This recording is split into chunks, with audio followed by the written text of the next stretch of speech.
सांगितलं श्रीलक्षामध्ये स्वर्गमूर्ती पाथरामध्ये गरुड पक्षीची लीला अशा प्रकारची कथा सांगितली. विष्णू ही गरुड सुखी कश्यप पिता सुखी केली मी ती माता सुखी केले सुराजा माता विष्णू ही गरुड पक्षाने सुखी मी केला.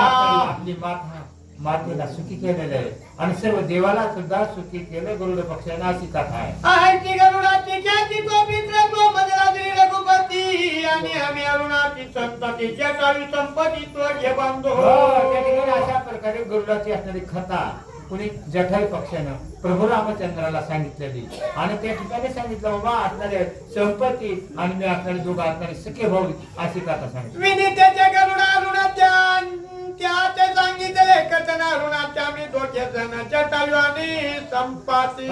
विनिताचे असणारे जटाई आणि संपत्ती असं का? आणि त्या ठिकाणी गरुड असणारा याची कथा असणारी सांगितली पुण्याने जटाई पक्षाने प्रभू रामचंद्र. अरुणा पित्याची आज्ञा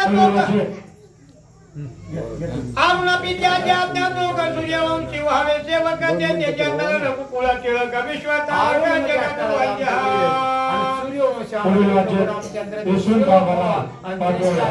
आणि सुचित म्हणून